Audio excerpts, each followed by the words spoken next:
वक्ता देख ले किसी श्रोता का चेहरा और आंखें तो आह क्या बात है, क्या बात है, भीतर से अमृत बरसन होने लगे। और कभी कभी ऐसा देख ले कि मरो मरो मरो गयो मरो, तो क्या बोलेगा वो, पहले ही मरा जा रहा है आधे घंटे में। इसलिए आप 20 25 30 मिनट अपने घर परिवार संसार इसकी जंजीरें तोड़ कर आइए, अगर आने वाले 5 दिनों में आप कुछ पाना चाहते हैं। ये कोई फैशन नहीं है कि मैं आपके बीच बोलने आया हूं और आप निमंत्रण पूरा करने आए हैं। मैंने अभी शुरू में कहा, अवसर तो सबको मिलता है, पर श्रेष्ठ वही है जो उस अवसर को सफलता में कन्वर्ट कर लेता है, उस अवसर को जीवन की ऊंचाइयों के लिए कन्वर्ट कर लेता है, परिवर्तित कर लेता है। और नहीं मथुरा के उन पंडे की तरह हो जाएगा, रात भर चप्पू चलाते रहे और सुबह पूछा भैया हम क्या गोकुल पहुंच गए? तो मल्लाह ने कहा कि नहीं नहीं चौबे जी अभी भी मथुरा में ही हो। अरे हमने रात भर चप्पू चलाई, भांग खाए हुए थे चौबे जी। तो मल्लाह ने कहा कि चप्पू तो बहुत चलाया चौबे जी, पर तुम्हारी जो ये नैया है ना, ये विश्राम घाट पे लगी खूंटी के साथ जंजीर से बंधा हुआ था। तुम तो भांग के नशे में हैया हो मारे जा रहे थे, सुबह हो गई पर तुम्हारी नाव विश्राम घाट पे ही रह गई। परिश्रम में कोई कमी न किया, योग्यता में कोई तुम्हारी कमी न थी। You are doing hard labour, चाहे स्टूडेंट हो, चाहे व्यवसायी हो, चाहे नौकरी पेशा हो, चाहे गृहिणी हो, सब मरे ही जा रहे काम करते करते, किसी के पास टाइम नहीं है। I have no time, I have no time, I have no time, time नहीं है, टाइम नहीं है। सभी परिश्रम कर रहे हैं और एकांत में बैठा कर पूछ लो कैसा चल रहा है तो आंखों से आंसू छलक जाते हैं। जीवन में क्या मिला मुझे आज तक, यही कहते। कमाल है। 10-50 साल के हो गए, 60 साल के हो गए, 40 साल के हो गए, एवरेज आयु 70 साल की है, वो भी अगर ठीक ठाक रहे तब, कैंसर ने जकड़ा नहीं तब, एक्सीडेंट नहीं हुआ तब, 70 साल मैक्सिमम जियोगे। 40 से 50 निकल गए, 60 निकल गए। अरे अब तक जब परिवर्तन नहीं आया तो तुम अब क्या सोचते हो आने वाले 2 4 5 10 वर्षों में कोई चमत्कार होगा? नहीं नहीं नहीं, तुम्हारी कहीं ना कहीं दिशा गलत है, डायरेक्शन गलत है। दिशा बदलो तब दशा बदलेगी। रोने से आज तक किसी की दशा बदली नहीं है। रात में उल्लुओं की तरह जगना, दिन में बैल की तरह काम करना, क्या समझते हो ये सफलता का प्रमाण है? इससे सफलता मिलती है? एक मजदूर से ज्यादा कौन मेहनत करता होगा? दिन रात मेहनत करता है, ओवर टाइम करता है। एसी कक्ष में बैठे हुए लोग क्या इतना परिश्रम करते हैं, फिर भी 2 रोटी का जुगाड़ नहीं कर पाता। इसलिए तुम्हारे हार्ड लेबर ही तुम्हें ऊपर ले जाएंगे, ऐसा किसने कह दिया?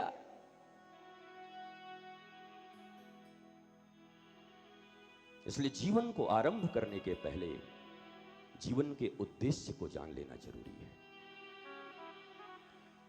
हमने उस बच्चे की तरह किया। एक बच्चे के हाथ में मोबाइल दे दो, क्या करेगा? जिसको कभी नहीं दिया, खाएगा, तोड़ेगा, पटकेगा, इधर करेगा, वो बात करने के सिवा सब करेगा। He doesn't know, वो जानता नहीं कि इसका यूज क्या है। अब मुझे एक बात बताओ कि जिसने मोबाइल किसी के बनाए हुए तो ही बना होगा? क्या मोबाइल बिना बनाए बन गया होगा? कोई तो बनाया होगा। और जिसने बनाया होगा क्या मूर्ख होगा? अच्छा खासा विद्वान होगा। और जिसने बनाया होगा क्या बिना उद्देश्य के बनाया होगा? नहीं भैया, बिना उद्देश्य का तो इस जीवन में कुछ होता नहीं। इस शरीर को बनाने वाला परमात्मा भी क्या मूर्ख था? क्या जन्म देते समय उसके मन में कोई उद्देश्य नहीं होगा तुम्हारे जीवन के प्रति? इस शरीर का क्या यूज हो? उस मोबाइल के यूज के लिए उस कंपनी के वो जो बुक होते हैं उसे क्या कहते हैं? हाँ जी, हैं? हैं? अच्छा, जो भी कहते हैं उसका बुक। जिसको पढ़ के हम जानते हैं ये प्लग यहां लगाओ, ये बैटरी यहां लगाओ। उस परमात्मा ने भी बनाया इस शरीर को, बिना बनाए तो बना नहीं होगा। और बड़ा बुद्धिमान होगा, मूर्ख तो हो नहीं सकता, और उद्देश्य भी होगा। और उसने मैनुअल भी दिए थे, शास्त्रों के रूप में गीता दी थी, भागवत दी थी, रामायण दी थी, उपनिषद दिया था, वेद दिए थे, संहिताएं दी थी, शास्त्र दिए थे। पर हमें ये जीवन मिला और पागलों की तरह, जो हमसे ऊपर के पूर्वज थे, मैं उनको बहुत होशियार नहीं कहता, नहीं तो देश की स्थिति या इस दुनिया की स्थिति ऐसी पागलों की तरह नहीं होती। बोझ पड़ा है पूरे संसार पर।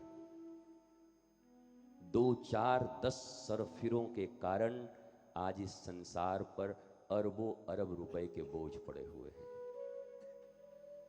ये बड़ी बड़ी सुरक्षा व्यवस्थाएं, ब्लैक कैट कमांडो, एक एक व्यक्तियों के पीछे, ये किन के लिए? ये कुछ सरफिरे लोग जिसने इस देश के इकोनॉमी पे, इस दुनिया के इकोनॉमी को 60% तक सुरक्षा में कन्वर्ट कर दिया है। खाना छोड़ो, उपजाना छोड़ो, भौतिक समृद्धि पर जाना छोड़ो, बम, गोले और बारूद बनाओ।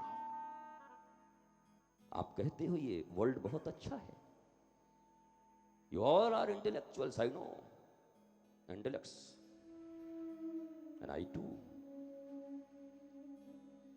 पर ये इंटेलेक्चुअलिटी किस काम की है? हम भी उसी भीड़ के हिस्से हैं, हम भी उसी दरिद्रता के हिस्से हैं। जिसने इस शरीर को बनाया उससे हमें कभी जानने का प्रयत्न नहीं किया कि आपने किस उद्देश्य से बनाया है। Who am I? The beginning of real spiritualism is who am I? And why I am here? Have you any answer? इन मूलभूत प्रश्नों के उत्तर नहीं है हमारे पास। मैं कौन हूं और मैं क्यों आया हूं? जो परंपरा दे दी हमारे पिता ने, हमारे दादाजी ने, पैसा कमाना है, तुझे ऊपर उठना है, प्रतियोगिता करनी है, गांव में किसी से नीचे मत रहना, तुझे सबसे आगे बढ़ना है, तुझे सबसे आगे निकलना है। और एक भूत की तरह, एक मशीन की तरह छोटे से बच्चे पर प्रतियोगिताओं के बोझ डाल दिए गए। और नाम भी कितना सुंदर दिया है लोगों ने, स्वस्थ प्रतियोगिता, हेल्दी कंपटीशन। कंपटीशन कभी हेल्दी हो सकता है? प्रूव मी, कंपटीशन कभी हेल्दी हो सकता है?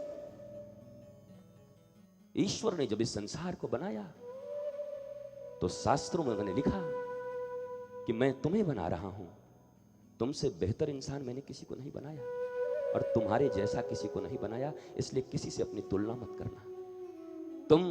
तुम्हारे जैसे इकलौते इस वर्ल्ड में आए हो, तुलना किससे है? कंपटीशन किससे है? तुम संगीत के लिए आए हो, तुम ब्रज की रज में लौट कर हरे कृष्ण करने के लिए आए हो, तुम बड़ी बड़ी फैक्ट्रियां चलाने के लिए आए हो, तुम शासक बनने के लिए आए हो, तुम प्रेम बांटने के लिए आए हो। सबको परमात्मा ने एक एक ड्यूटी दी, पर हमने उसमें भी प्रतियोगिता खोज ली। और ये प्रतियोगिता ही कारण है तुम्हारे डिप्रेशन का।